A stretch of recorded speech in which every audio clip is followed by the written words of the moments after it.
There you go. Now you can talk to all attendees when you chat.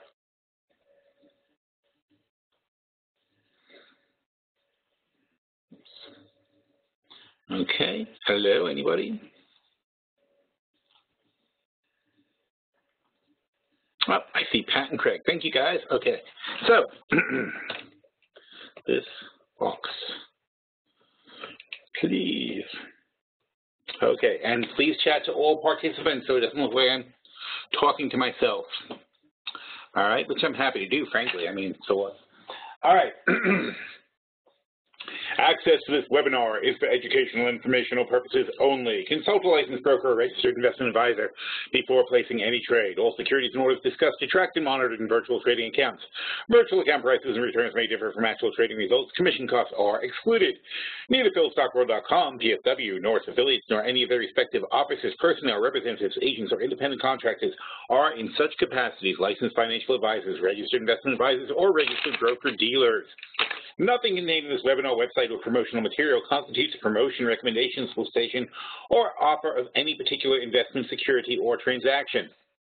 Trading options involves risk. Visit the OCC website, www.optionsclearing.com, to read characteristics and risks of standardized options. PSW provides educational and training services that are meant to teach you the risks and potential rewards of trading options. We are not a service that tells you what to trade. We are not implying or guaranteeing any profit. As always, do not trade with money that you can't afford to lose. Past performance does not equal future results, and results discussed in this webinar are not typical and are only valid on a specific or identified date. Your results may vary. By accessing this webinar, you agree to hold the above harmless from any losses you may incur as a result of information discussed in the media identified above. By accessing this webinar, you agree to be placed on our mailing list and receive our newsletter. Rest assured, we take your privacy very seriously, and we will not distribute or sell your information to anyone. Okay. Oh, Jal cannot wait to get started. He says, NG, when we have time. Do we have time for such things? That's the question. Hang on just a moment. I should probably, first of all, get my screens ready. Let's see, power options. This page cannot be found. That's not a good one. That one looks good. That one's okay. That one's okay.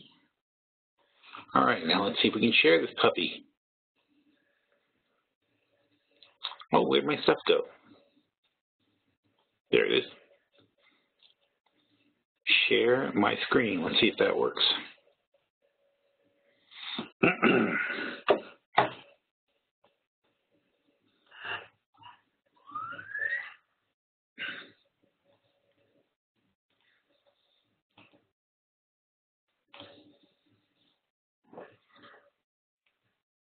All right, somehow that opened up a new One Direction tab. I don't know why. All right. Chat. There's my chat box. There you go. That's right, 3 days off and I forget everything. I don't know, 2 weeks in a row I've been like, oh, damn, the webinar. I think 1 o'clock might be too early. All right, so where are we? Okay, close that annoying thing. The jumping CL. Let's see what jumping CL looks like. Well, Christy, we just had a major drop in CL contracts. We were up this morning at, see, we were up here because we know there's money to be made at 4:30, whatever. We were up in the morning, and we expected this major drop, and here's the major drop. And when you go down $2.50, it's a 5% drop in oil. That is a major drop. Now, why is it turning back up now? I don't know, but let me take a look and see if there's any particular news that I see. It could be anything, though, because, you know, you got the rebels, you got the Libya situation. There's all kinds of reasons oil could pop up all of a sudden. I don't particularly see any news right this minute on the feed that I'm looking at, so I don't know why it popped up that much. But from 53.50 to 51, that's a 250 drop. So by the 5% rule, you're going to look for a 20% retrace of the drop. All right, so that takes you back to 51.50, and you see how we consolidate over here? But it's a bullish consolidation. We consolidate above the 51.50 line. So then, boom, we go up to 52. 52 is what you call a strong bounce at this point. It's 40% retrace of the drop. Now, the next key point is the halfway point. That's going to be 52.25. And I think there's still too many contracts overhanging that's probably not going to get popped over. It's going to be tricky to make a call here. I'm certainly not. It's in between, so I don't want to go long or short oil at this point. In fact, boom, there it goes right over the line. So if it's easy to go short here. We didn't want to go long because, who knows if it's going to bounce or not at this point. We didn't know what was going to happen here. But if it goes back up, we're going to be happy to go short again. But we're going to want to check our contracts and see what's going on. Natural gas, the same thing. If you see over here, because, we made what? I didn't even play the whole thing down, but it was 11.20 this morning, so that was easy money.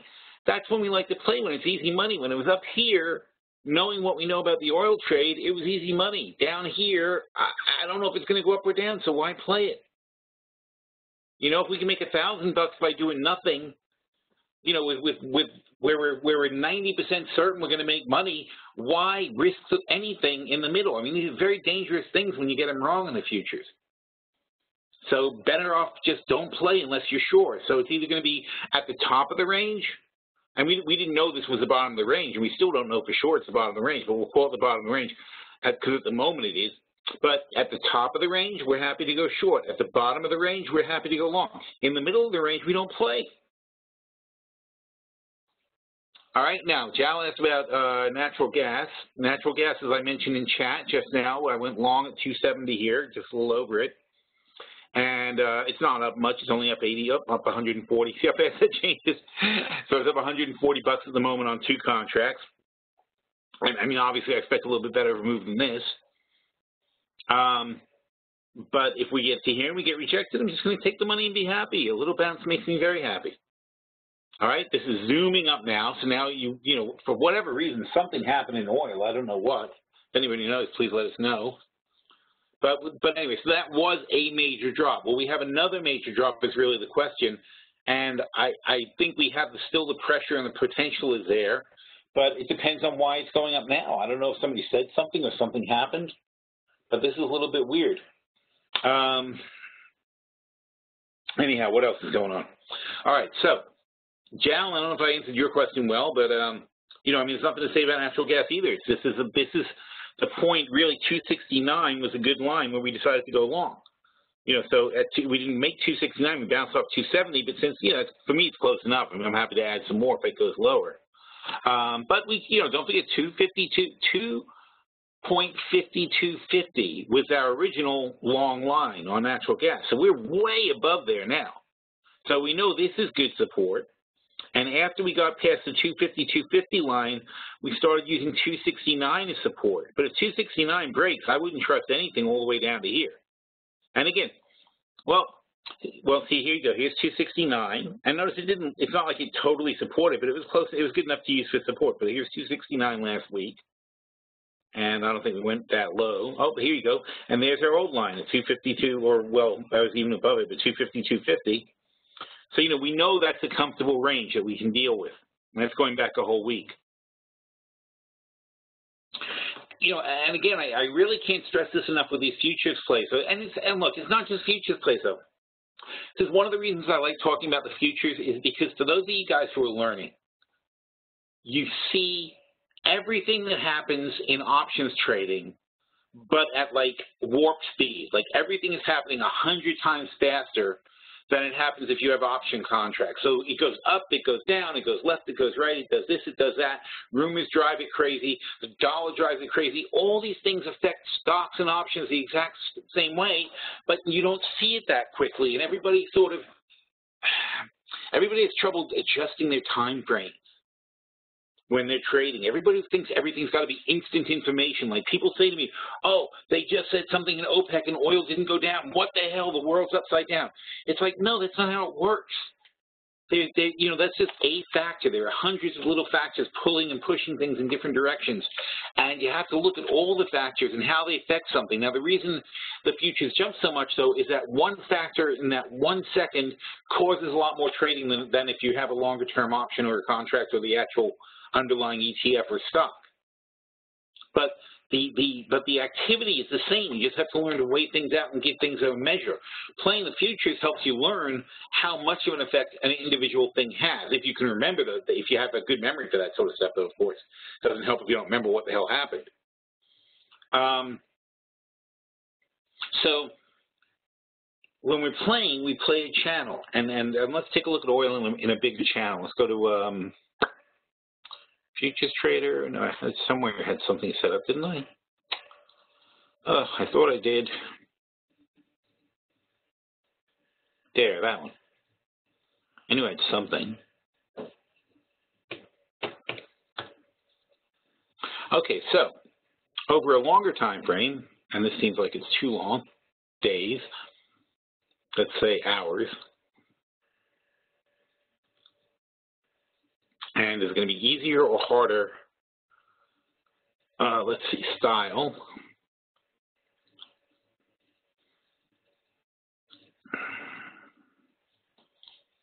Load style, 3-day. Let's see how that, okay, there you go. All right, but not 10 minutes, let's do hours. Okay, so let's talk about channels. What the heck happened to my chat box? Oh, there it goes. Okay. So let's talk styles. No, ranges, styles. Anyway, so when oil was bottoming out, okay, it goes back as far as it goes, so I'm not going to worry about it. But oil fell below 50, right? Then it starts establishing a range where we thought it would at 47.50. This is what we declared to be a range. The top of the new range was 47.50. We were playing short below 47.50, and eventually we got our big drop. Then we called a bottom at 42.50. It never quite got to 42.50, but that's okay. So we were happy with that. We held the 45 line basically, which is up here. And then we started going long off the 45 line instead, which is profitable, profitable, profitable. You know, loss over here if you're playing it for a loss, but if you have conviction, it doesn't matter. A little loss, and then profit, profit. I mean, look at this run. That's $10,000 per contract, that run, if you stick with it. That's amazing. Anyway, so, and that's in what, a week? You're not supposed to make $10,000 in a week like that. It's just stupid. You know, I mean, it's just unfortunate. It's the kind of market range. But then look what happens. This range broke.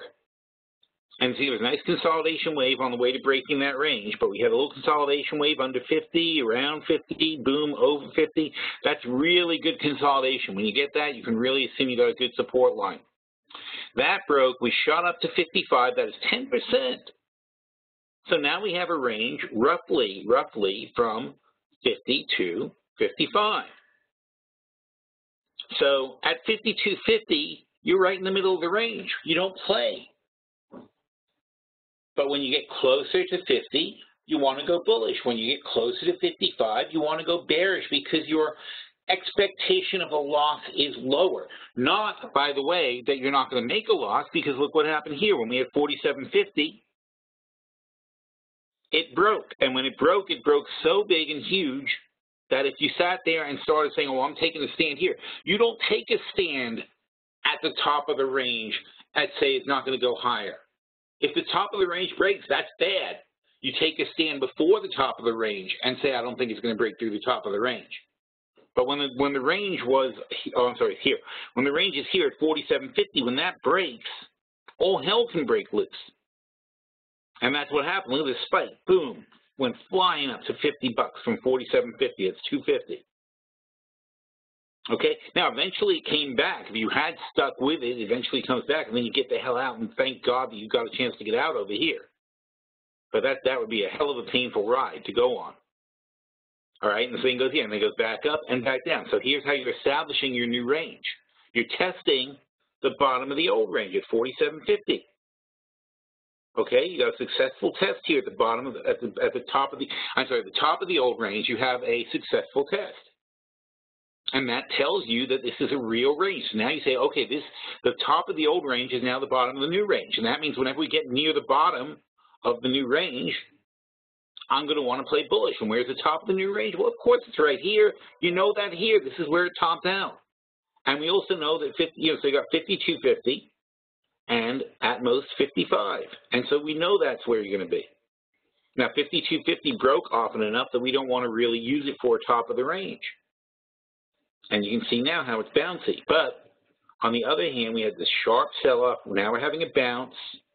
The volume is lower. These are all factors we look at. So the volume on the way up is lower, so we think they might be trying to manipulate it higher, and that it may be a good short.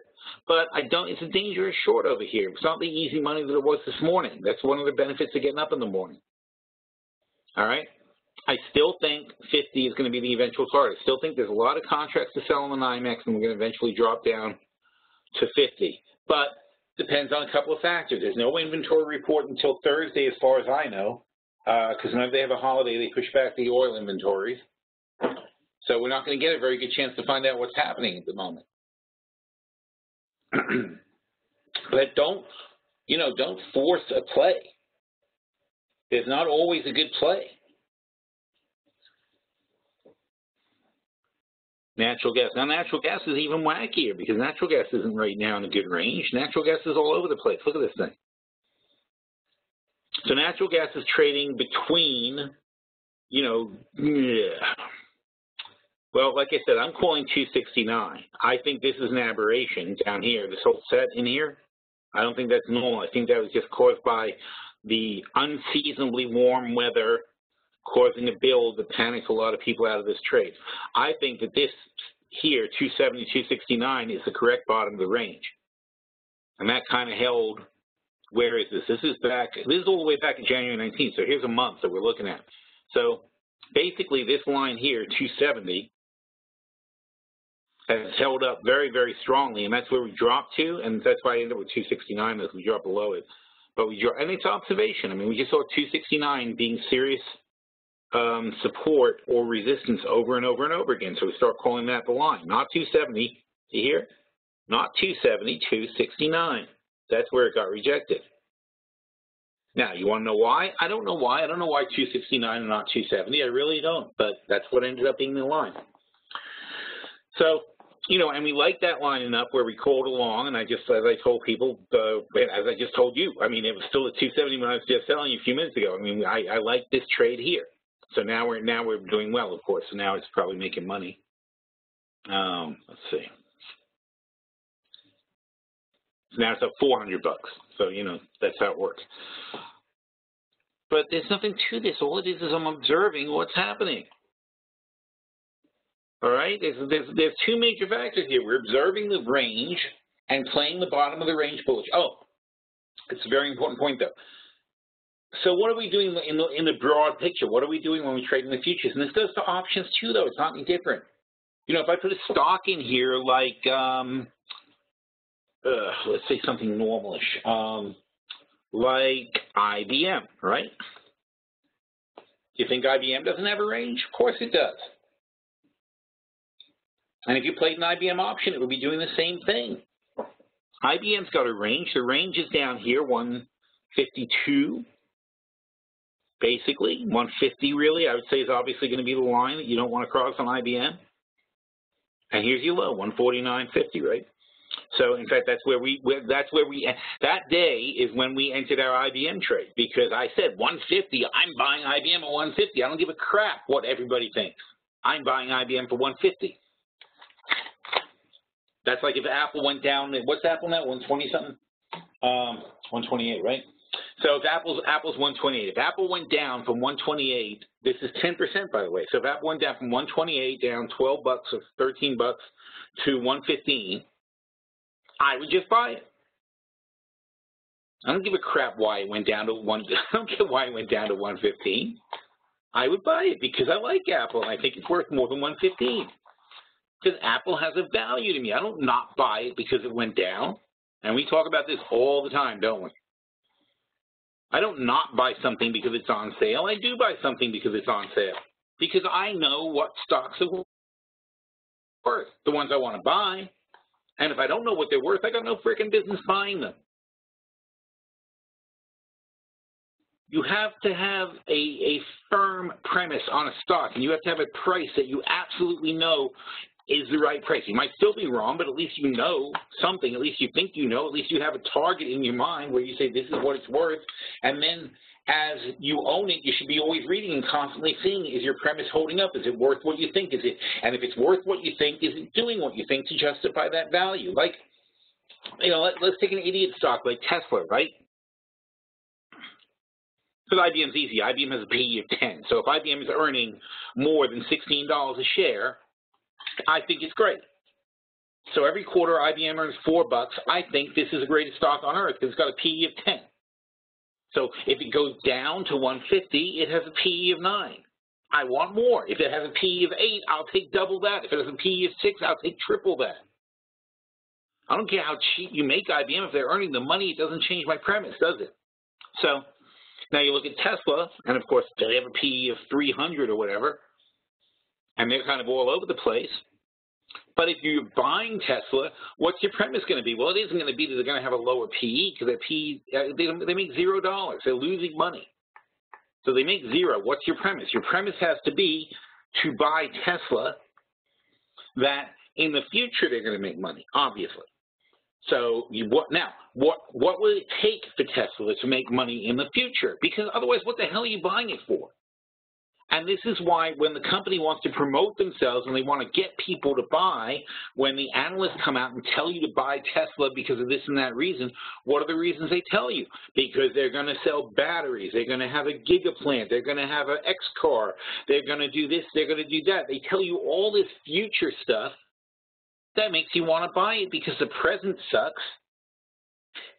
I think that's always the funniest thing, too, because you never see a report on Tesla where they say anything at all about the current situation. You don't hear them say, like with Apple, when you hear an Apple analyst, they're like, well, they do have $200 billion in the bank.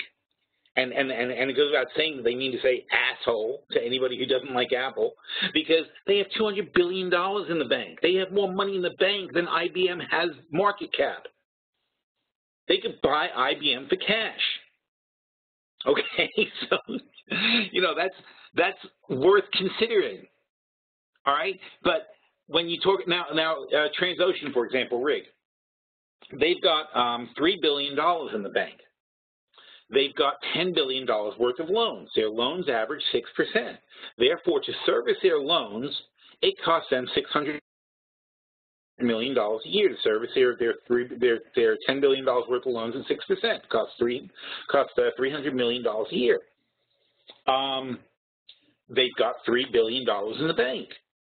That means that they've got 10 years worth of interest payments in the bank. That's not a company that's in trouble. This is not complicated stuff. And Jim says pro forma earnings are bullshit. It's true, they are. But this is not complicated stuff. It's like how much money, how much cash does the company have? How much money do they have? What's their cash burn rate? These are things you got to look at to say, what's a company really worth? So nobody looking at Tesla is going to tell you anything about their current cash, which they don't have very much. They're not going to tell you about their current burn rate, which is tremendous. They're not going to tell you about their balance sheets, which aren't exciting, because there's nothing good there. All they tell you is future, future, future, future. And that's fine. If you want to buy into that, then your buying premise is Tesla's future. Now, what were they telling you last year to get you to buy Tesla? They told you the Model X is coming. What happened? The Model X didn't come. What did they tell you last year to get you to buy Tesla? China sales are going to be fantastic. What happened? China sales sucked, so much so that they fired their China team. Because they're going to blame the team on China's sales instead of blaming the fact that maybe people in China can't afford $80,000 cars. Okay, maybe that might be the case. So they're not quite ready for $80,000 family cars.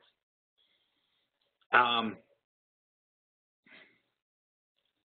right, so anyway, even if your premise is bullish, at least you got to test your bullish premise. So far, everything Tesla has said that's going to happen doesn't happen. They did the Gigafactory. They raised some money, but not all the money they need for the Gigafactory. And they picked out a site. In fact, I just saw this glowing article this morning. It says, oh, they did this and that for the Gigafactory, and so far they spent $53 million on preparing the Gigafactory. $53 million? It's been a year.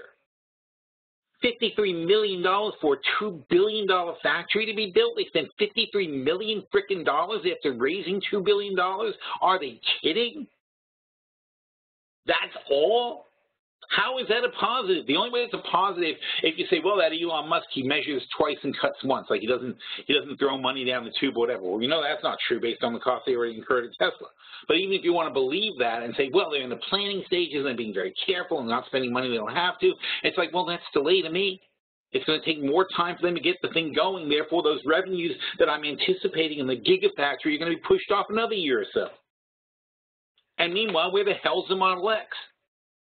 And whatever happened to the cheap car? That was another one, future reason to buy Tesla. Their cheap cars come out. Well, now Chevy is delivering the Bolt, B-O-L-T. They're delivering Bolts for $30,000 with 200 miles per charge. That's done. Their pipeline. That thing's coming out like a year from now. Tesla's got nothing. All right, now and it's not. I'm not saying short Tesla because it's a super pumped stock, and it's like stay away from it basically. But the point being, whatever stock you're investing in, even if it is a momentum stock like this, you got to have a premise, and you got to test your premise and say, well, here's why I'm buying it. And if you can't explain to yourself why you're buying a stock in like 5 bullet points, don't buy the stock. You buy a stock, you should have like 5 bullet points. Say, here's why I bought the stock. It's low in the channel. It's got great perspective. They've got lots of cash in the bank. They've got, they're doing a lot of business in China. You want to write those points down of why you're buying the stock, and then you want to check them every couple of months and say, here's why I bought this stock. Is this still true? And if you start crossing off your bullet points and saying they're not holding up, maybe you should be getting out of the stock even if it seems to be doing well. All right, think about that when you're investing.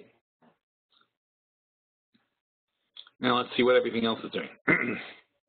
So generally, we're up a tiny bit in the markets, nothing too exciting. Let's adjust all these.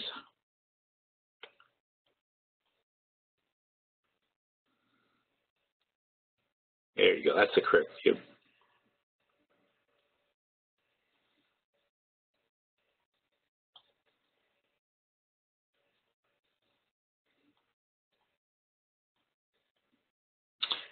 Oh, here's a good example. Like Philip Morris, right? We just bought Philip Morris, and we bought both parts. We bought Altria, and we bought Philip Morris last week for the long-term portfolio. So this weekend, John Oliver, in his Last Week Tonight show, he does this thing where he's talking about Philip Morris and how totally evil and disgusting this company is, and how they're like screwing over foreign countries and tricking people into smoking and trying to lobby against any kind of laws that tell people. They don't even want people to know. They don't want people to be told that smoking is bad for your health. They're suing countries because they're interfering with their business practices. And by the way, the Trans-Pacific Partnership, the TPP that's being put in place, it actually contains rules that will allow Philip Morris to sue half the countries on earth for if they suggest that cigarette smoking is bad for you. So in other words, they're saying, screw you, pay for the goddamn cancer, and we're going to give it to people. That's our job. Don't interfere with our right to give people cancer. That's what happens when you go to the Trans-Pacific Partnership, because what you're doing is you cannot interfere with commerce for another nation. So, telling people not to smoke interferes with Philip Morris's right to give people cancer. Now, as owners of Philip Morris, we got to go, yay! Like, yeah, get the lawyers after all those people, and get those people after all those bastards, who are trying to stop people from smoking. We're actually in Philip Morris because we think pot's going to be legalized, and it's going to roll across, and it's going to become a huge, it's going to be like double their revenues down the road. So that's a long-term premise on Philip Morris. I mean, still an evil, disgusting company, and I still hate them, and it kind of makes me skeevy just to think that I own stock in that. But that's our premise for it anyway. So, it was like, look, it's a good stock. It's going to pay well over time. So anyway, so you have to, so still, with our premise, does that damage our premise? When John Oliver makes fun of Philip Morris for being a bunch of sons of bitches, does that damage our premise? Like, no, that's how they built their company, by being sons of bitches, by denying. They've been denying cancer and links and things like that since the 50s. They fought off lawsuits, they fought off everything. They're still punching. They're an invulnerable company. So, that's what we liked about them. That's why we bought them, because they're bulletproof. Not why we're going to quit over that. That checks our premise and says, yeah, that's what we expect them to do. All right, so whatever your premise is for buying something, whatever you're in something, you need to just, every time you see something about your company, you need to look on your list and say, is it holding up? Am I adding something to my list to say why I should own it, or am I crossing things off? And if you're crossing things off, get the hell out of the position.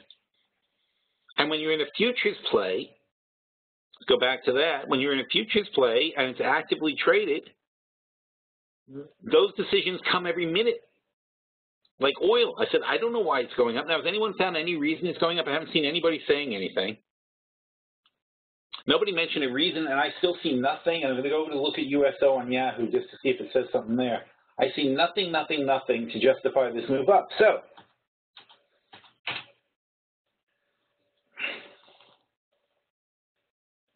the last news on the USO I see in Yahoo is most developed markets are seeing deflationary pressures.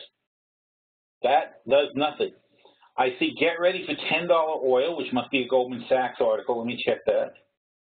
Get ready for $10 oil. This is something being pushed. Oh, Bloomberg. Bloomberg wrote this one. You know, clearly the media is trying to get oil back down.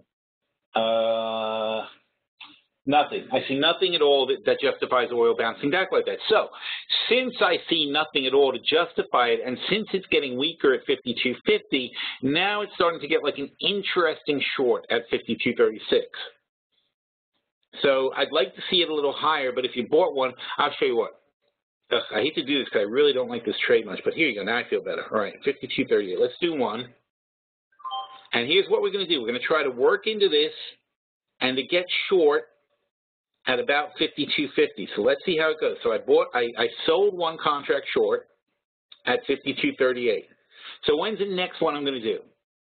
The next one I would enter, if I get a chance, would be 52.42. Why?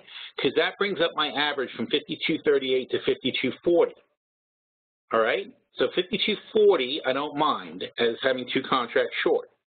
I like having even lines. If you can be at even lines, you've got better chance of resistance at an even line. 52.40 doesn't do it for me, though. 52.42 will. Now, by the way, when I see this, these numbers, these are how many asks there are. These are how many bids there are. When you see more asks than bids, you're probably going to have downward pressure. When you see more bids, see this big fat 47? When you see more bids than asks, you're probably going to have some upward pressure. Here's 36.2. Let's see what happens. And it blew through it. So those are fake bids. When that happens, you can be almost certain that these are fake bids. And if they're fake bids, it means we are probably heading down. So this is actually a good play being short. When you see bids disappear that fast, there's something wrong, especially when there weren't that many people asking at that price either. So I'm kind of liking this trade, and we'll see what happens. Oh, meanwhile, look at this natural gas. Nobody told me I made $600. Oh, and see, it stopped right where I thought it would, too. All right, so I'm happy. We were long, weren't we? I'm going to get out of that. Since I'm concentrating on oil now, just take that money and run. Oh, didn't fill. Isn't that a pain? See that? As soon as I close my bid, though, it goes back up. There we go. Hey, sucker. There it goes. All right. It's such a scam. It really is. 42. But I can't sell it at that price. Just touched it. All right, so now I can concentrate on one thing, not worry about that. Plus, I got $570 in the bank, so I'm happy. All right, that's why you guys were watching. We were up like $50 when we were looking at it before. Now it's at $570. It's $500 while we're from the time we started doing this about 1 o'clock. So what time is it now?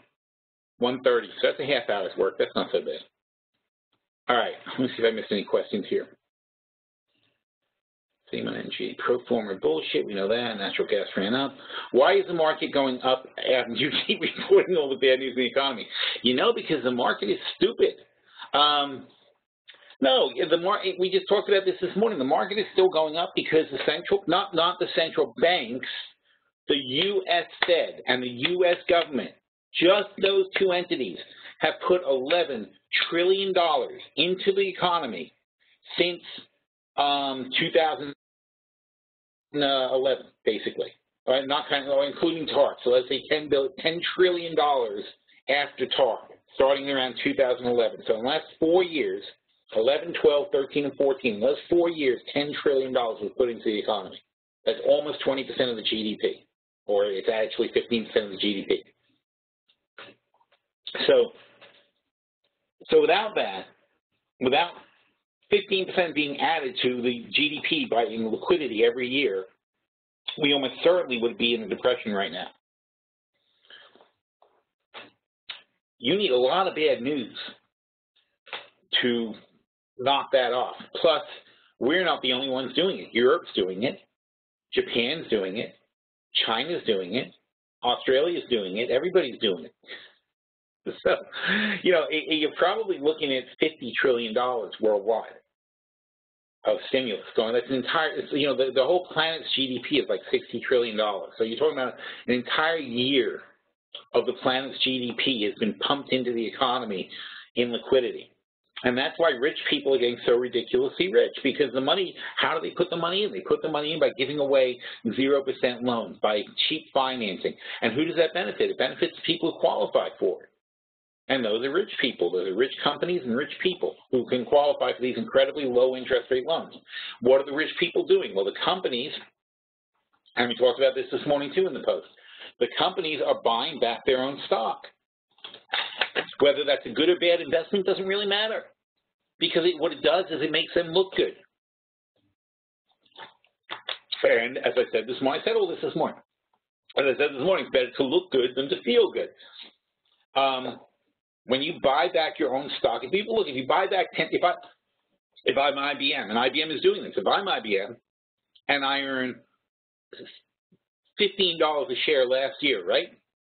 If I buy back 10% of my shares and I earn the same $15, but against less shares, I'm now earning $16.50 per share. I've got 10% less shares. So even though my actual number of earnings, the actual dollar value of my earnings is flat, my earnings per share went up 10%.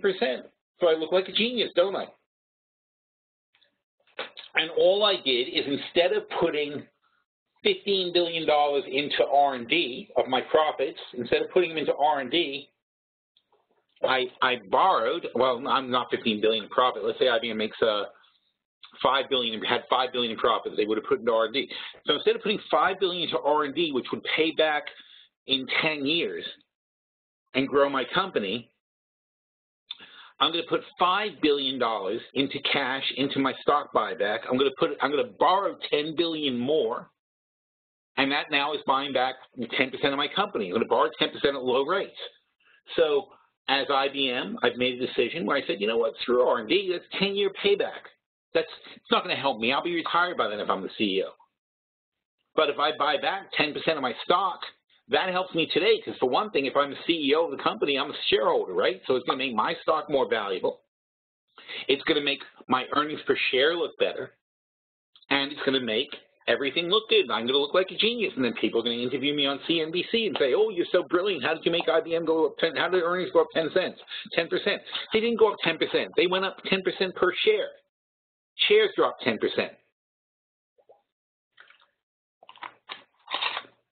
And as you can tell from just having this conversation, though, it's a little convoluted to keep track of. So what do investors see? The most investors see the stock, the earnings per share going up. It looks good, and they get good reports. Oh, shoot! Look at this. Nobody's keeping me on top of this stuff. So now we're at 52.60. Where do we start? 52.38. So right now, all right, right here we got another one. Now what's my average? 49. All right, so I want to get, my next goal is going to be to get to 55. How do I get to 55 from 49? Well, that's 6, but I have 2, so I need 12 cents higher than that. I need 61. And if I sell another one at 61, that's my next goal. I'll have 3 at 55.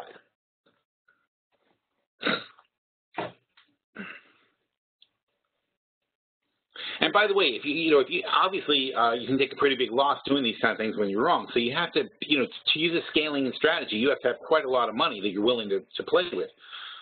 If you don't, you shouldn't even mess around with these in-between spots, which is what I was saying in the beginning. If you're going to trade one contract, only trade at the very top or the very bottom of the range. Do not trade in the middle of the range at all, ever. I'm just showing you a scaling strategy, since for those of you who are so have to trade constantly. All right. Jim says CBI has moved up $5 since he mentioned them a week ago. That's good. What's CBI look like? Trade products. CBI. $40. Oh, that's a good move then. Cool. All right, good job by Jim. With China printing free money with stimulus at every piece of bad news, do you still like FXI puts in the STP? Yes, I do, because all this, everything China's doing, that's why we took April. Everything China's doing and everything the Fed's doing, everything everybody's doing, it's not helping very much. And at a certain point, I don't know when, but it might happen this year, and if it doesn't happen this year, we're going to try it again next year, next quarter, or whatever. It'll happen eventually. Somebody's going to break. We're going to have a blowout. We're overinflating our tires on the economic vehicle, and one of those tires is going to blow out. Some central bank is going to collapse. There'll be a run on a bank, something or other, and all of a sudden, everybody's going to start freaking out. And things are going to drop so fast, your head's going to spin. And it's probably going to start in China, because they are by far the worst. There's so much your government can do. Like, you know, take the flooding in New Orleans or whatever, right? The levee breaks, and you send down a bunch of army guys. You know, now look, if the levee breaks and you're in your house sitting by the water, you're going to drown, because you have no way on earth, or you as an individual person, are you able to do anything about the flood, right? But the army flies in. 4,000 or 5,000 guys show up with sandbags, trucks and trucks loaded with sandbags, helicopter drops, blah, blah, blah, and they build this giant wall of sand around the thing to try to stave off the floodwater, right? That's what the government can do. They do that with bags of mud. They do it with money. But all they can do is build a wall, and they can hopefully stave off the high tide. But if it gets too high, if things go too far wrong, it's still going to go over that wall, and everyone's going to drown. Okay? You can't just infinitely print money. There are negative side effects to it. Just like the Army couldn't drop infinite amounts of troops and say, well, okay, if we can build a wall this high, let's build it this high. No, because there's certain engineering absolutes to how high you can build a wall and how strong it can be before it's going to break and how thick you can do it. Plus, it's a matter of how many sandbags you actually have. You know, how many men you actually have to put the sandbags in. How many people fit in one place? You know, how many? If you have 100,000 guys, that's great, but you can't drop 100,000 people in a city that has a population of 50,000 people. That's crazy. Because then you got to start saying, well, if we have that many people, we need porta potties, we need places to eat, we need commissaries, we need this and that. You can't do it. You can't do certain things. Same thing with money. It's more complicated, but with the money, you print money and you say, okay, well, we'll just print more money. We'll print more money. You say, yeah, but you're piling up a debt and you're eroding interest in the central bank. And by the way, 10-year notes last week went over 2%, and today TLT is dropping fast. Now TLT we happen to be short on because I said this was going to happen, and this is what's happening. In fact, let's one of these things should be TLT. Here it is. Look at that. So TLT. Why? Let's go back to that bigger chart. That one. So TLT, we shorted right at the right place, a little bit early. I think we shorted around here, and it went up a little bit, but then dropped right back down. So this is just getting ridiculous. You know, our 10-year notes are getting down to like 1.7, 1.8%. That was just crazy. Who on earth would give the U.S. government money at below the inflation rate? That's a real rate of return negative. And oh, Ukraine ceasefire not working? That was happening this morning. Anyway, so then boom, down goes TLT. Now, 126, that's, at some point you got to get a bounce. I don't think it's going to keep going down forever, but I do think there's some serious weakness here. Now, what does that mean, though? That somebody lost faith in the U.S. government's ability to keep rates down. And not one person. This is a lot of people. This is a sustained 2-week drop in TLT. Down, down, down. Look at the weak bounce. That's a classic weak bounce. 138, 133 is $5, right? How much of a bounce do you get off a $5 drop? You get $1, right? That's a weak bounce is $1 and a strong bounce is $2. There's your strong bounce, and then further down. And then we go another 138 to what was it? 134. Oh, 133. So then you go from 133. What's our next goal going to be from 133? Another $5 is going to be what? 128. Look at that, 128. Not even a weak bounce off. Well, here's 128. Here's your bounce off 128. Same bounce, and down we go again. So now 128. Where are we going to go? We're going to go to like 123. Okay, it's not complicated. And where are we going to bounce? By the way, 123. We're going to bounce back to 125. So right now, if you want to say, what's my target is definitely around 125, which is furthest, so this is not going to last. All right, so that's a sustained lack of faith that the Fed is able to control interest rates already. Now, if they don't have faith in the United States Federal Reserve to maintain low rates, do you think they're going to have faith in China? Okay, it's going to be a massive panic. Now, China, though, the good thing about China is they're so closed with their system that they're going to be able to probably, even while things are collapsing, they'll be able to hide the fact that they're collapsing for a while. That makes it worse when it's uncovered, but in fact, they may be collapsing right now. You just don't know it. Somebody made a great comment this weekend. They said, the best Secret Service in the world is the Chinese Secret Service because you don't even know what they're called. Like every other country, you know, you got the Israeli, whatever you call them, I forget what they're called, but you know, the Israeli Special Service has a name, the Russian Secret Service has a name, you know, every Secret Service has a name that you know who they are. The Mossad, it's Mossad in Israel, and the Russian, the Spetsnaz, and things like that. You know, the KGB, you know who the Secret Service are. What's the name of the Chinese Secret Service? Nobody has any idea. It's like, wow, those guys are good, right? We have no idea who these people are. So China is good at keeping secrets. And you cannot trust anything that's going on in that country. All right, so Sandy says, Ukraine ceasefire not working is the cause for oil spike. That happened this morning. That was probably the cause this morning for the oil spike that didn't last. Oh, how's the, this is why I can't do this when I'm doing a webinar. How's that thing doing? Up 52.59. Did it hit where I wanted it to? And what was I looking for? 62? Damn it, you guys. Oh, here we go. All right, I think that was the number I was looking for. Now where are we? Oh, what? How did that not work? I thought it was going to get to 55. I miscalculated. All right, so now to raise 3 of them 2 cents, I have to go up to 55. That's 6, so that's 6 cents there. Plus, I need to be above it, so I'd say around 61. I think if I do another one here, it should do the trick. Oh, good, okay. Here we go, let's see. There we go, 52.55, all right. So now, without even doing, let's alert myself. So I'm gonna sell one right here. I don't really wanna be in 4 short. But now I've raised my basis to 52.55. I expect a rejection at 52.75. And hopefully that rejection, since we have a run from 51 to 52.75, that's $1.75. 20% of $1.75 is like 35 cents. All right, so that's back to 52.40. So hopefully I'm going to get a nice rejection back to below 52.55. And if we go to 52.40, I'll sell another one, then we'll be 2 short at a good price. All right, it's kind of boring to watch, but it's going to happen hopefully.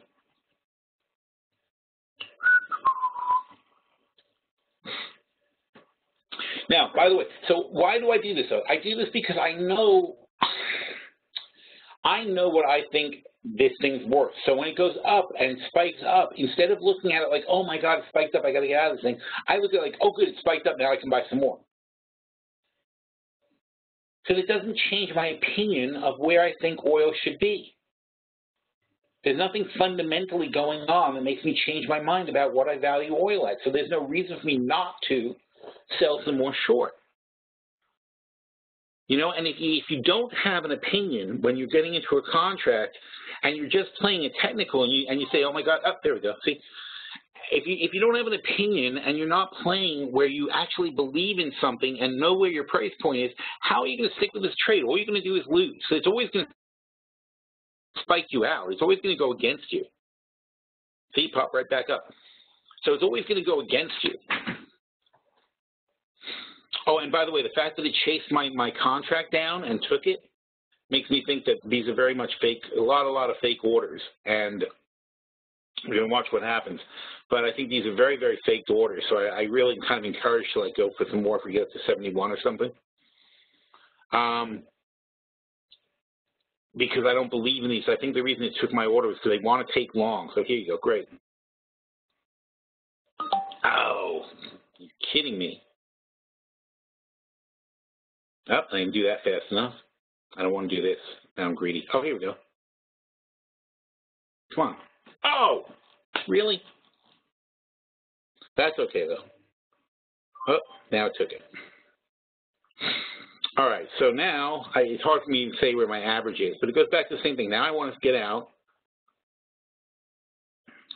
See this line? I'm going to do one more so I can get at 75. At 65, sorry. All right, so now I'm going to take this exit here, and we'll see how that goes. Now I'm 5 short, and it's going up here on me. And I'm comfortable with this because I still expect that there's going to be a large overhang of contracts, and that we're still going to get a nice drop, even though it's going against me at the moment. So I don't think it's going to go past 53. I don't think it'll go past 52.75, though, for that matter.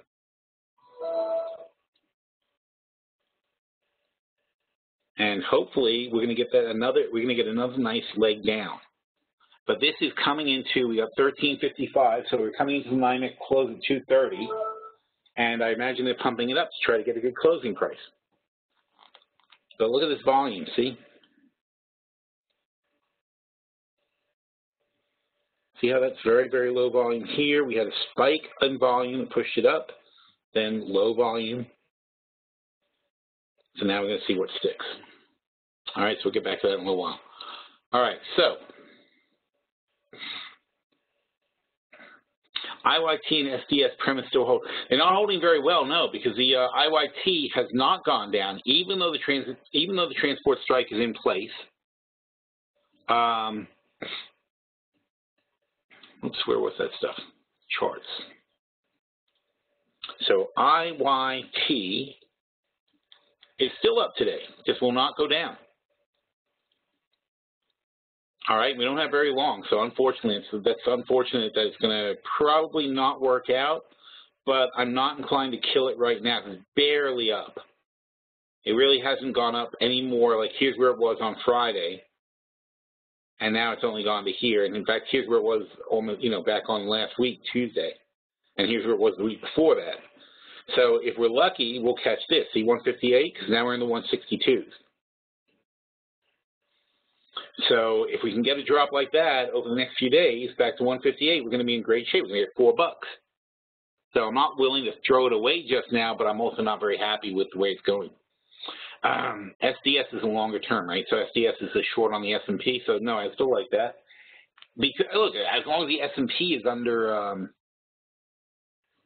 what the hell? As long as the S&P is under 2100. We're still looking for, well, back to that. That's actually a good chart, so we'll keep that one up a lot. Flexible grid, yeah. ES. So what kind of run do we have on the S&P that we're looking at? We're looking at a run in the S&P from down here in 1980 to 2100. That's a 120-point run with pretty much no stopping. So 1980, well tested along this line down here, up to 2100. So if we're going to expect a rejection off of 2100, that runs 120 points, so it was a 25-point rejection. So right back here to 75. And where is that 75 line? So right here, basically. You see how that? You see over here, 75. All along here is consolidation at 75, and up here where 75 is rejected, basically. It's 60s, but so here here it was rejected. Here it went over. So you have great consolidation 75. S&P may keep going higher, but keep in mind those are hedges that we're taking. Those hedges are because we have very long-term positions in the long-term portfolio that we're protecting. So as a standalone, no. As a standalone, you should take the loss, stop out, and get out of it. But if you're protecting stuff, then yeah, I still like protecting the stuff we have. All right. Paul says he went long on oil for TA. and he suspects commodities in a small correction up. Do you not agree? No, I do. Long term, we're long on oil. We have a lot of long positions on oil, which we're basically just protecting. We have a lot more money long on oil than we do short, but the long is long term. Short term, this week, there's a lot of open March contracts on the NYMEX that we expect to see unwind before Friday. And if that happens, then all hell can easily break loose on the NYMEX. I don't think they're getting rid of a lot of contracts. I think they're stuck with a lot of stuff. I don't see the volume coming in. So I think that there's still a lot of selling pressure. And in fact, we'll see tomorrow when we find out how much the count changed between yesterday and today. But if I'm correct, and there was very little change, that means that what we saw today, that 250 drop in oil, 5% drop in oil today, was just because some people tried to squeeze out and had no buyers when they were trying to sell. And that's how fast it dropped. And so they immediately stop selling and go back and try to pump the thing back up so they can hopefully do another round of selling. But meanwhile, the reality is there's not any buyers, and somebody's going to take a big loss on the NYMEX this week. So I would prefer to be short. The chance of making huge money to the short side is much better than the chance of making than losing a lot of money to the long side. So that's all it is. If I'm right half the time, but I have a much better profit on the side that win. If I win, I make a lot, and if I lose a little. I'll take those bets every time and be 50-50, right? Because when I do win, I'm going to win much more than I lose. That's really what the premise is here. We don't expect to be right or wrong. We just expect to have odds in our favor. Ari the bounce, Paul says, I presume this is your 5% rule. Can you apply this bounce estimate to all securities? Yes, you can apply it to anything that's heavily traded. It's really it's two things. First of all, it's not that different than Fibonacci. Fibonacci retracement. So you can see in endless literature on Fibonacci rules and why it works and how it works. The difference is I've applied it to computer systems because computer systems don't know who Fibonacci is. Computer systems go by a different rule, but that rule, they're still rules and they're still laid out by programmers. And the programmers are still human and they still interact in the real world. So it's similar to Fibonacci in that the overriding action is similar, but inherently because of the rounding effects in computer systems and the way people set up programs, you end up with these very even 5% moves generally. And when it's called a 5% rule, but that means 5%, 2.5%, 1.25%, 0.625%. It divides down, then it's 5, 10, 20, and then it skips to 40. Well, it's not skipping, it's 5, 10, 20, 40 on the way up. All right, so those are the kind of things you look for on a regular basis. Panera is down over the last couple of days. It's time for a buy right. I don't know what Panera is doing, frankly, but no, look, it's not time for a buy right just because it's down. It's time for a buy right when we decide the value of Panera is gotten exciting. Obviously, they had an earnings miss of some sort. They are on a buy list, though, I think, or they were on a buy list at one point. I honestly don't have Declan. I don't have time now. If you want to remind me in chat, we'll go over it. But I'm not sure what Panera did wrong last week in earnings that caused this. But probably, interesting still for a long-term play. Is Stock World Weekly not published anymore? No, it is not published anymore. Do you know what? The problem with Paul. Nobody. First of all, Paul, the problem is nobody. You're the first person who's asked since December 14th. That's problem number one. We had people who were reading it, but not enough people were paying for subscriptions to make it worth keeping. It just was constantly losing money. And I don't know why. I guess weekly is not good enough for people. I guess everybody wants daily stuff. So we focused our effort more on the PSW report, which comes out daily. But it's not a newsletter. It's really the same stuff we have published around the site. But the weekly stuff, we had to hire a whole separate editor and a whole separate writer for it and everything. It just was not worth it, unfortunately, because I don't know why. I thought it would be a no-brainer for people to want something like that on a weekly basis, but it didn't. But just didn't fly. Let's see. Brian says, I sold some UNG March 13 puts looking for some free money. Is my premise good? I think so, yeah, absolutely. I think UNG should be continuing to head up. I think that, starting this week with the inventory on Thursday, I think you're going to start seeing natural gas inventory taking a good drawdown, and that should hopefully get us moving higher. Oh, man. See, I sold it now. It went up to 275. Oh, well. So I think that you're going to see a return to around the $3 range. I think this is just stupidly low. In fact, if you look at a long-term chart on NG, let's see if we can find one of those. Actually, it's nat gas here.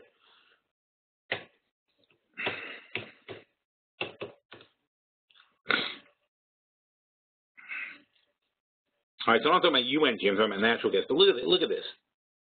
Last year, it was 450 to 650 in February and March. And you know, granted, that was too much. We shorted here, in fact, so that was a great short price last year. I think we had $40,000 short off of this thing, playing it down. But this is normal. $4, $3 to $4 is kind of a normal range. This is not a normal range.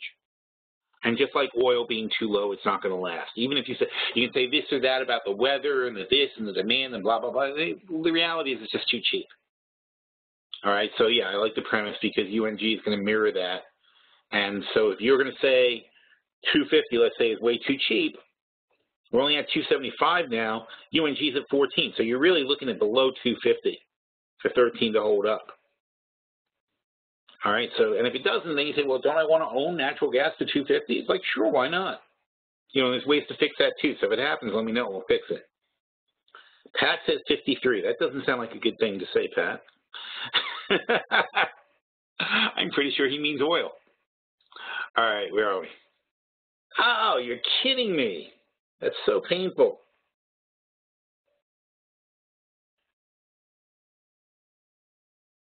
All right, so now I have to decide whether I want to get out or not. And I'm not going to because I still believe in the thing. So I'm going to probably just add one here. Look at that, man. Well, then screw you. I'm not going to get it there. Wow. Something must have happened, guys. Nobody found any news on what's going on? There's no way it's doing this for nothing. This is crazy. Look at that squeeze. It's coming, but it's right into the close. So I think this is going to be given. I think a lot of this will be given up later. All right, I don't care. You want to sell it to me, I'll buy it. Or actually, it's not. Oh, you bastard. Come on, Phil. Oh. See, what it is really, there's people pretending they want to buy oil. They don't actually want to buy it. So as soon as you actually try to sell it, they run away. But they're going to pretend to want to buy it, so I'm going to actually sell it. Oh, shit. Look at that. That's ridiculous. 29 to 23 in like a second. Not even a second, 10th of a second.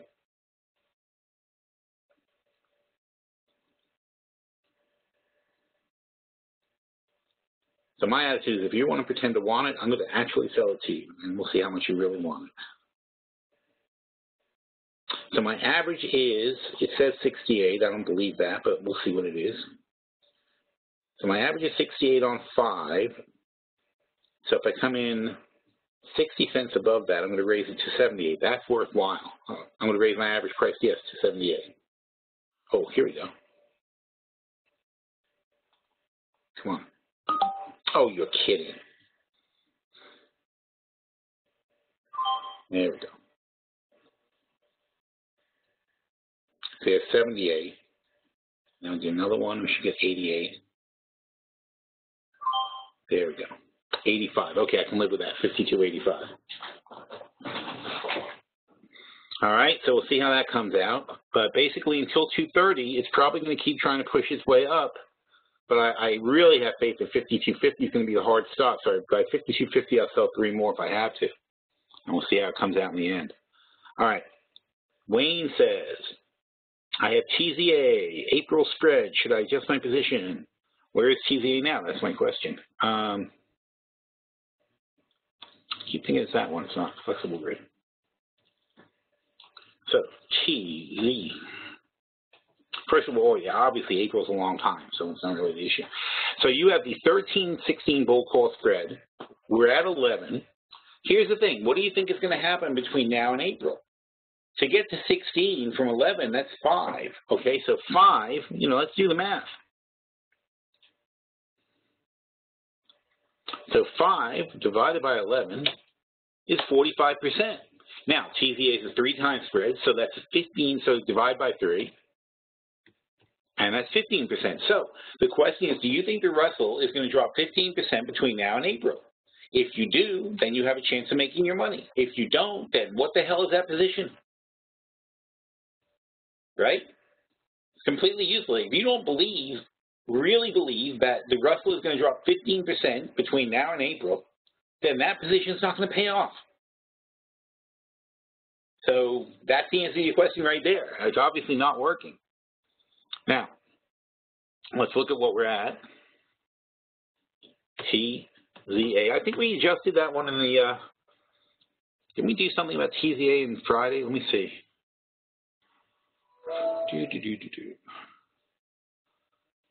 Friday, I'm pretty sure.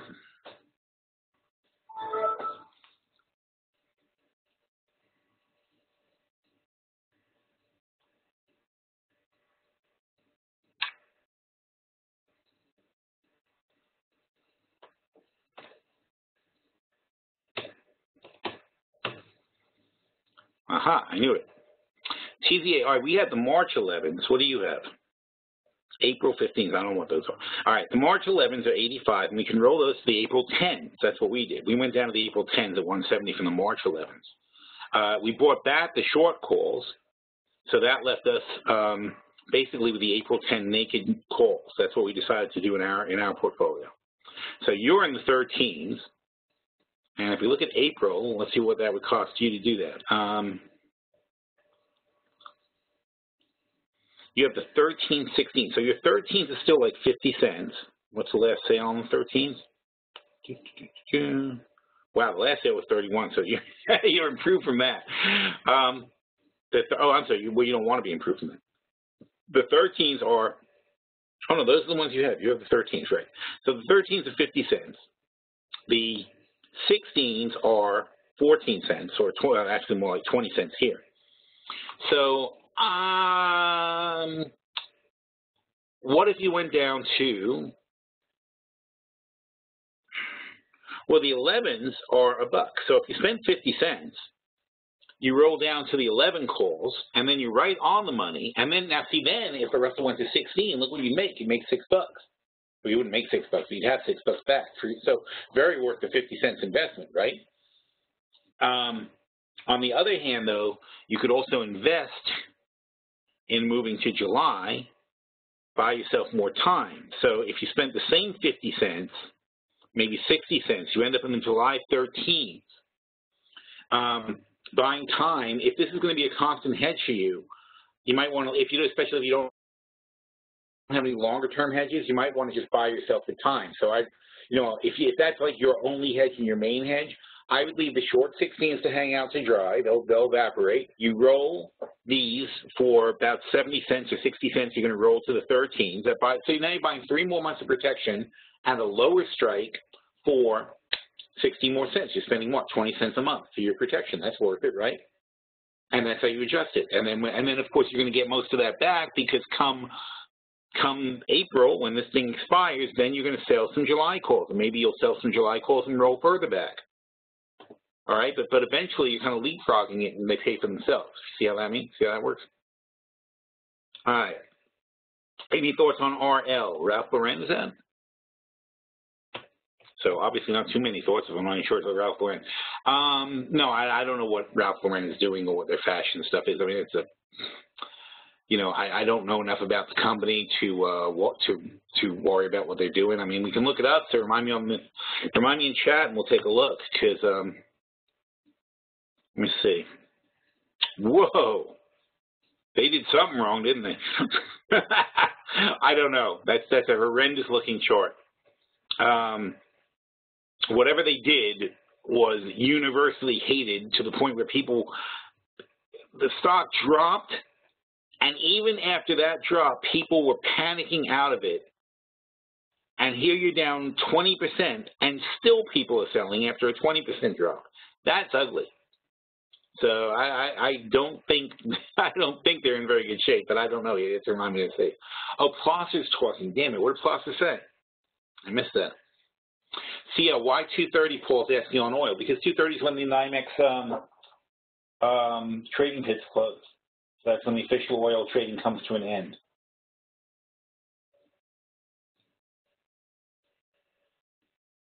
And gosh, we over 53.50 now? Damn it. All right, well, what did I say I'd have to do? You know, look, when you're going to decide to do this, this is not a game for small players when you're playing this way with scaling your position. But if you're going to do it, you have to commit to what you're doing. So here at 53.50, we're going to want to sell 3 more contracts. And they are definitely spiking this up into the NYMEX float, so it's hard to say where it's going to stop. But let's do this one. Thank you. And we're going to go up higher. See, it's down 4,500 bucks now.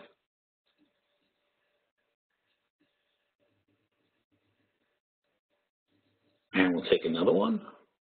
Thank you. And come on, one more. Oh. Oh, that's annoying. But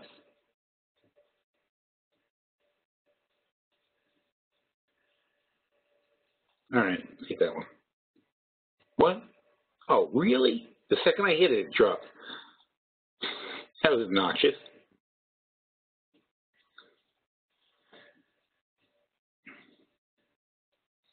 So we got 15 more minutes of this nonsense we got to put up with.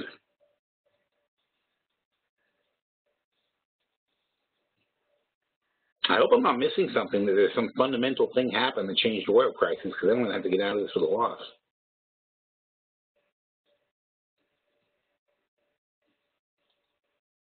All right, we'll do one more over there. Look at natural gas, too. That's the one I got out of for this. Oh, come on. It will not fill me. See, I keep trying to do it. And that to me indicates that these are very fake orders. You can't fill. You know, it shows that there's interest, but there's not, because as soon as I try to actually buy one, now don't forget, it's showing 3, 19, 30. It's showing me all this interest. Here you go. Catch me now. See, it showed 20, and as soon as I clicked it, it went away. It showed 20 open contracts at that price, yet all of a sudden there's none. All right, it's a load of crap. So it's going to, as long as no one's participating, it's going to keep going up. All right, and it's going to keep doing that for like 15 more minutes. So we'll see what happens when it finally burns out. All right. So Dieter says, interesting how you come from 1,200 to 2,500 CL. That's the reason I'm saying there's no reason in the poker game. Yeah, but on the same token, if we go back to 51 again tomorrow, this thing's going to be up like 10,000 bucks. You know, so it's a matter of saying, where do you believe the price is going to be in a day or two? Not now. Now is the time I have an opportunity to get into it. And they now it's down 63 from 35, and like while we're in this 30 seconds. These aren't real numbers. It's not the long-term trend. You're playing off a 5-minute chart, off a minute chart that's bouncing up and down like crazy. It's not a sustainable rally, and there's no reason for it. So we'll see what happens.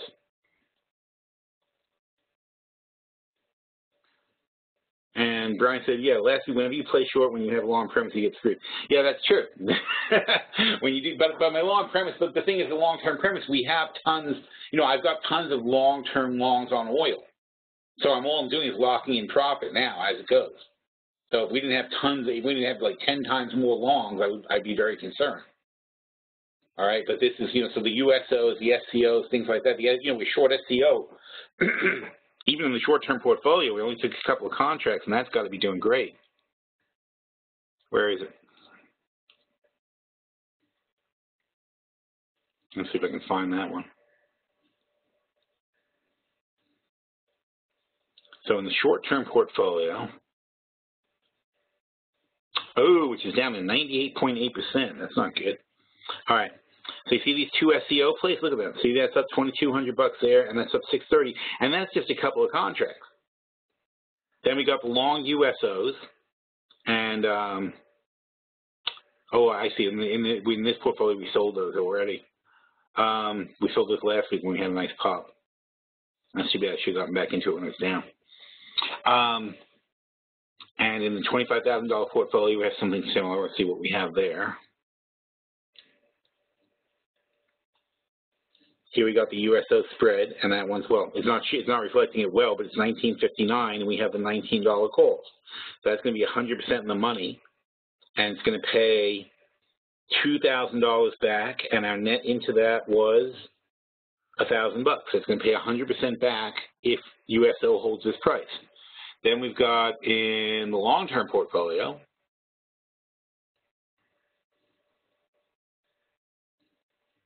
we should have some, oh, here you go, 25 USO longs, January 18th, and those are up $1,000 already. So things like that, so it's a matter of saying we want to lock in profits. I still believe very much there's going to be the short-term thing. And you just got to play it when it goes up. Now, when it goes up and it's for no particular reason, that's not good. When it goes up for no particular reason, you have to say, okay, this is an opportunity to get in with a good short price.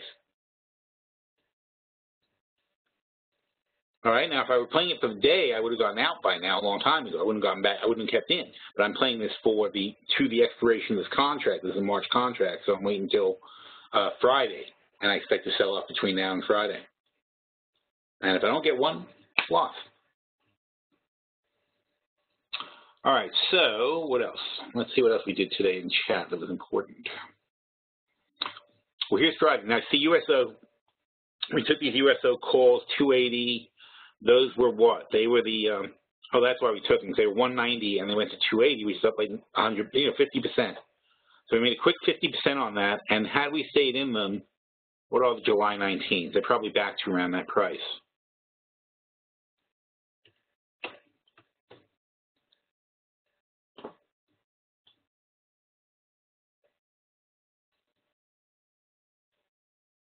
Yeah, so they're right back about 280. So they're back to where they were when we got out on Friday, and we were damn happy we got out because after that went way down. So these were our adjustments on Friday. We adjusted the SQQ, we adjusted the TZAs we were just talking about, and we did the IYT also. We put that up to 162 puts. All right, but meanwhile, we don't know quite why the market's doing what it's doing. So today in chat, well, that's not the right one.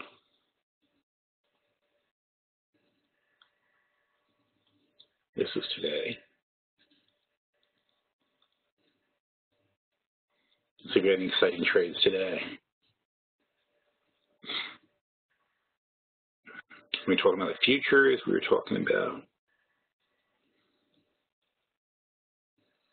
I don't think we had any particular trades. That's interesting. We're just kind of watching what was going on today. Here's some stocks we were looking at anyway. There's Apple going through the roof. And you know the market's going to be up on a day when Apple's shooting up like this. Where are they at right now? They're at 127.57.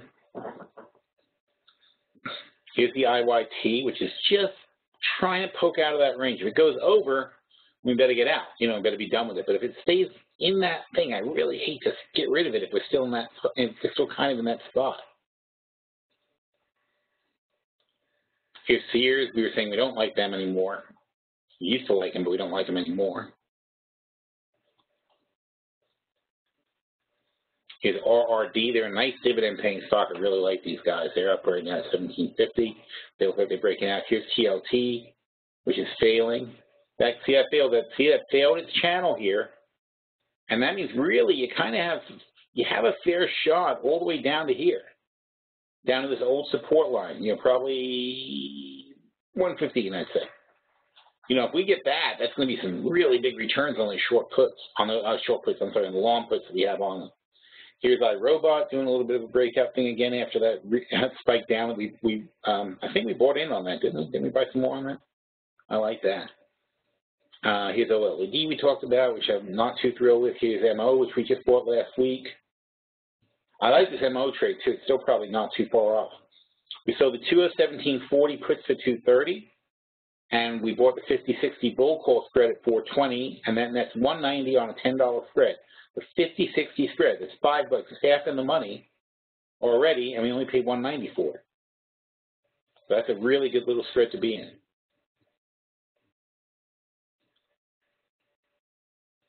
We talked about this is why we're buying Marlboro. You see the pot advertisement, not real, but it gives you an idea. Because here's a very simple thing about Marlboro. This pack right now costs $8. You make a pack of joints. People aren't going to smoke a pack a day, hopefully, but you make a pack of joints, and they're going to be like $10 each. So 20 joints is going to be $200. No matter how you cut it, that's going to really be a big improvement on their bottom line. Especially because it really costs no more, especially for a company like Philip Morris, it's going to cost them no more money to grow pot than it does to grow tobacco. Essentially the same thing. Other than maybe they have to have more armed guards around their places where they, around their farms where they make it. But that's going to be huge. Now, let's talk about ARO.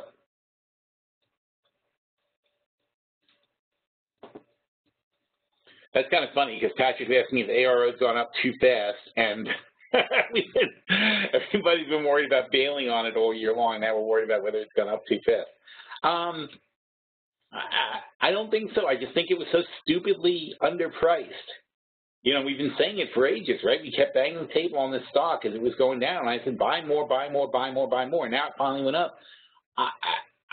Yeah, I think it's going to get rejected at 4, and I think it's going to retest 325. So it kind of depends on your time frame. You know, so really, if you want to say, should I take profits? It depends on what your purpose of your trade is. So the arrow trade we have in the long-term portfolio, is this long-term portfolio? Yeah. We've got, here you go. We have 100, 2017. Well, we sold the January 5. That's interesting because we rolled back. See, we rolled back the calls. So we have until 2017 for the calls.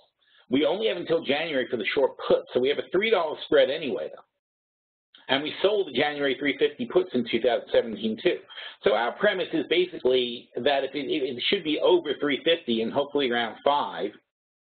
And if we get that, understand that if we're at 5 in 2016 in January, what's going to happen is this guy will be worth whatever he's worth. These guys are going to be worth at least $3.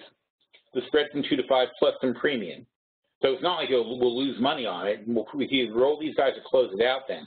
And these guys will be essentially worthless, or at least half of what it is now, so say 65.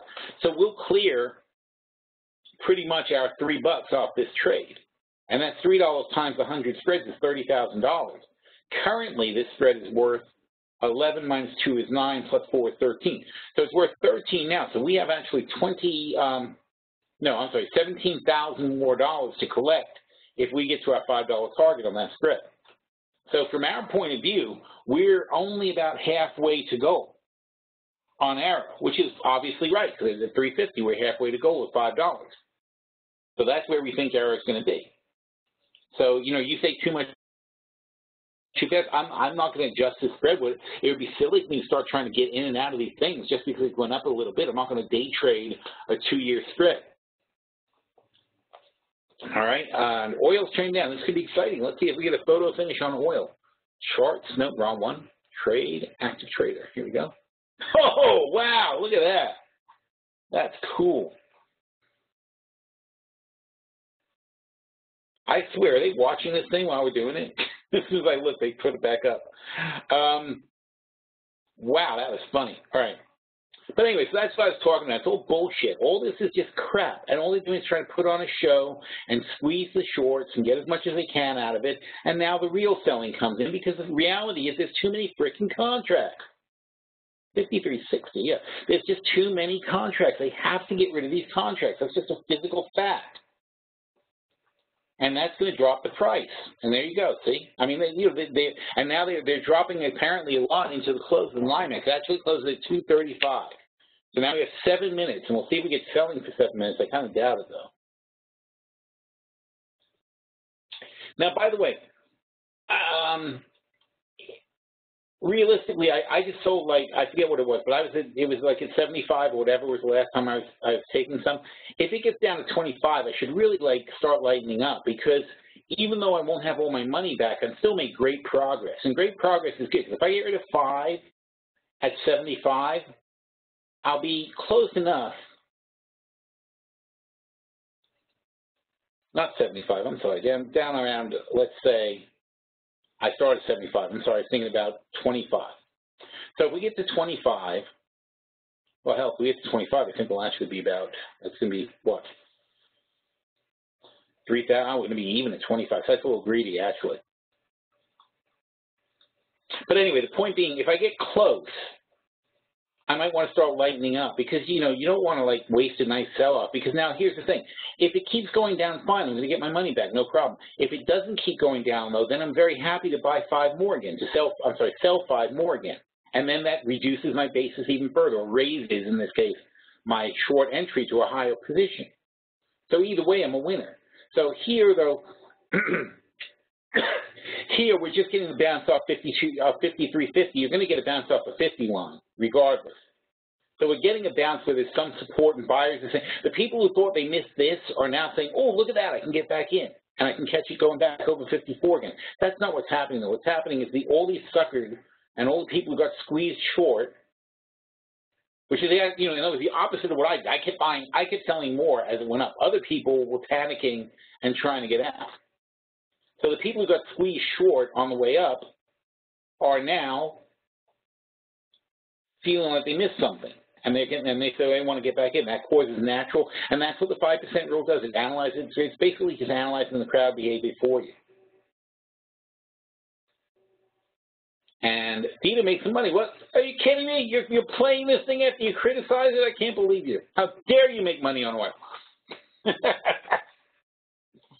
Oh, you're amazing, Yodi. So I'm losing money, he's making it. That's great. Anyway.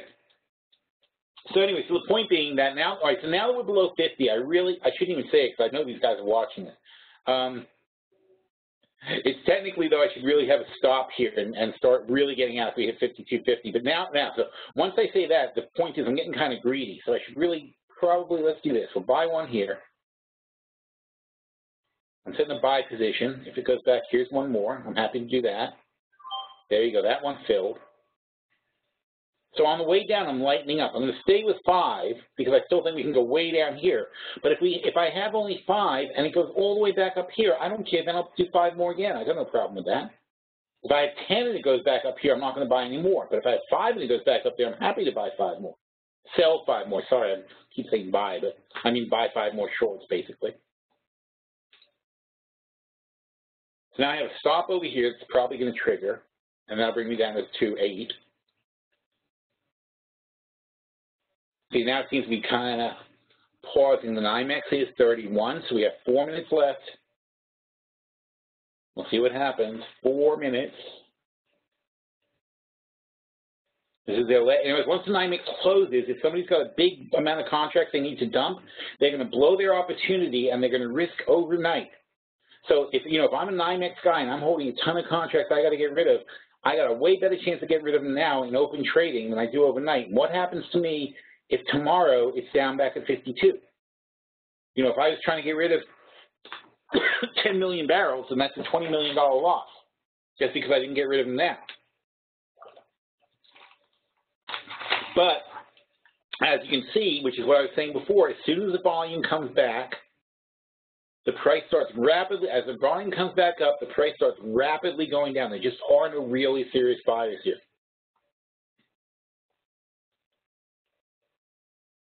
All right, and you see the volume increasing here? That's because it's not just because more buyers came in, more sellers came in. See how you got to this candle and all of a sudden the volume's up, right?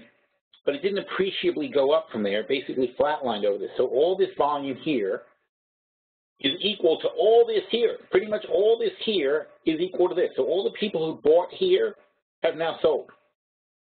But what they did is they jacked up the price. That was their goal. They jacked up the price so that now they can do some serious selling into the close.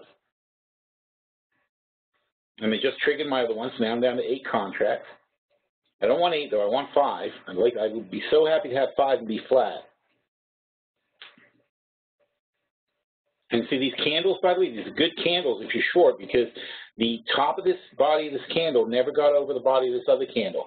And now, coming into the close of this 5-minute period, we may finish below this one. That's a really bearish sign. Because if this finishes below here, it means the next candle that forms is going to start below this thing. So you're really like failing as a trend. It's pretty much a reverse of this. See how this went up?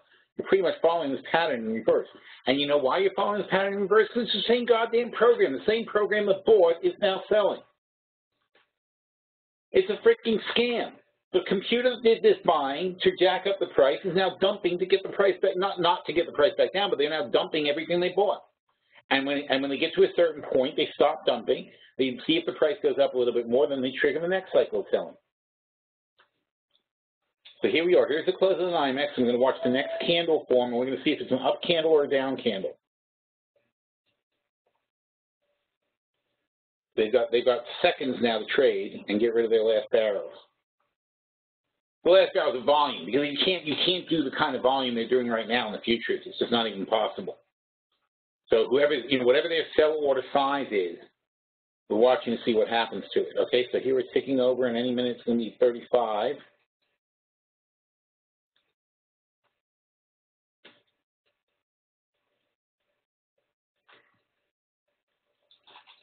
There's still no news. I don't see anybody commenting there's any news or whatever, right? All right, so here we are with a new candle. Now you see it's forming right at, if this new candle goes above the top of this candle, then it's a bad reversal for a bearish position. So basically I'm looking at 57. If it goes over 55, I'm really kind of worried about my position. If we stay under 50, I'm happy about my position.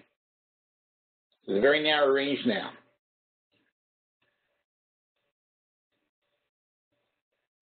So now we're into the futures. The NYMEX is closed, and now we're trading the futures. So you can see way, way less volume. Might not even register on this thing anymore.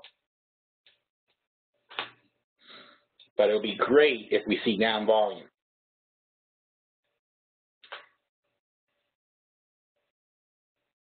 It's even great to see 53.50. I mean, somebody's just selling whatever they can at 53.50. So, it's like somebody's on order that says whenever it's 53.50, sell. All right, but now that order may have been exhausted, and now we're heading possibly back up. And remember, I want to get out about 55. I want to get back to 5. I'm not going to risk too much overnight. And here we go. All right, so discipline now. I got to do it even though I don't like it.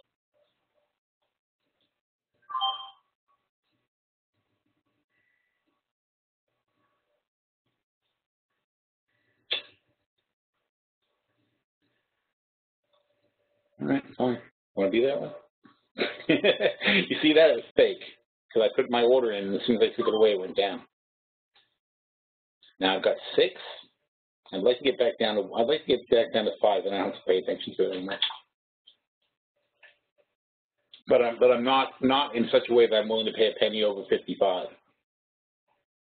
53.55. I mean.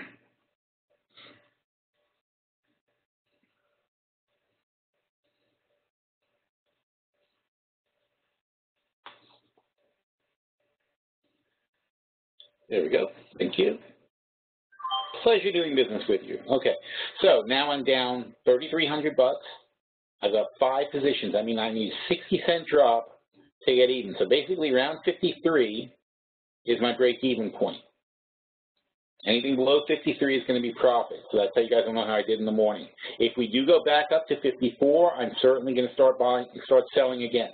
But under no circumstances am I interested in anything less than 54, which I know sounds crazy because anything less than 54, what if it's over? But anything less than 54, I'm not going to be interested in selling because I really want to see if I can get a big improvement in my selling price. Okay, so if I don't, I don't. So I'm not going to worry about it. It's like I don't care about 5 contracts, and it really can't burn me to badly enough. I'm going to be too upset. But so 5 contracts, I don't care what they do. When I get to 10 contracts, I start being concerned. There's 10 contracts, you can lose $50,000 on a $5 move. That's kind of upsetting. Losing $25,000 on a $5 move is also upsetting. Not likely, but it could happen. $50,000, that's, I don't care who you are, that's going to piss you off. So, and we just saw a 250 move. So a 250 move with 5 contracts is $12,000 bucks. That I can deal with. Okay, but a 250, but a 250 move with 10 contracts, $25,000 bucks, that's upsetting. So we're going to, so I don't mind sitting with 5 contracts, which is where I'm at now on my goal. I'm at a much higher spot than I thought I'd be. Don't forget, we started doing this here. We were at 52.50 when we started selling these contracts. Now our break-even point is higher than our original entry. So the point being, I have a premise that 53 is the top, based on where we go now, back to this long-term chart, right? Back to this chart, back to CL.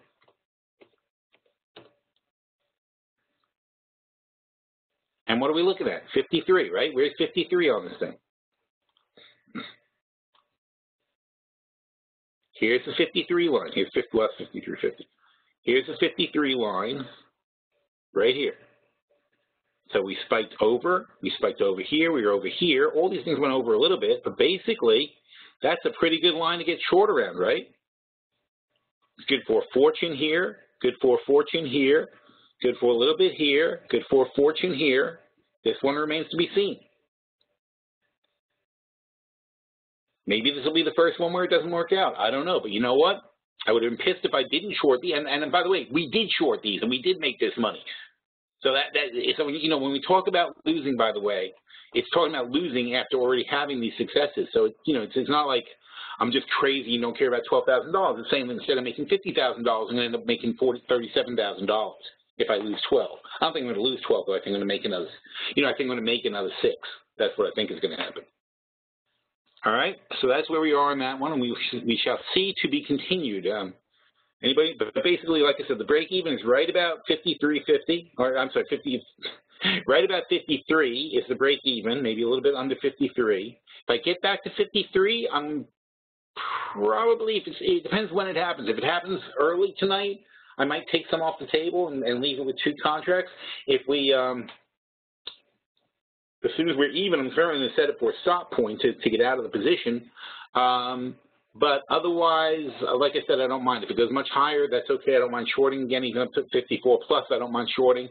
And if it goes lower, I'm hoping we get back to 51 and we make some good money. All right, so time to wrap this thing up. Let's see where we are.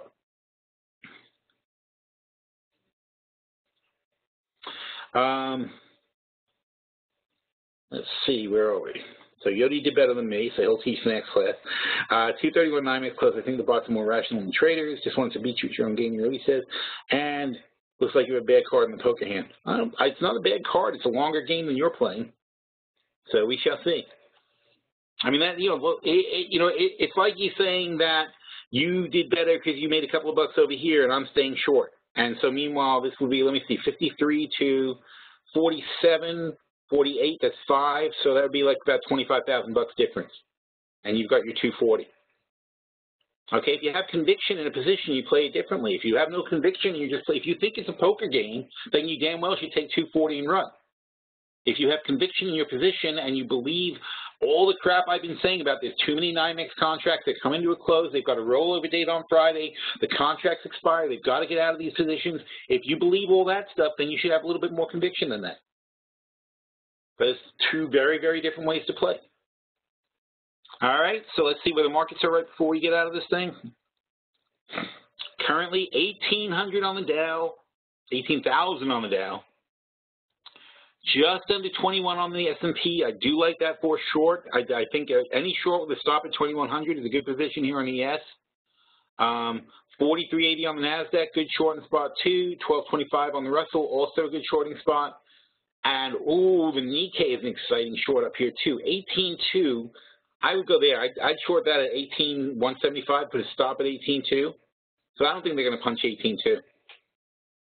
Our lead, look at our lead. We're only up a little bit, 0.16, 0.13, 0.9. We're barely positive for the day.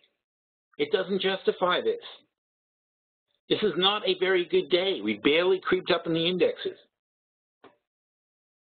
All right, Chrissy says, what is the minimal barrel storage for oil? Oh, we figured this out. I forgot. It's like a dime. It's really not as much as you think. It's like a dime per barrel per month or something crazy like that. Like, not much. I think that was a number. It might be.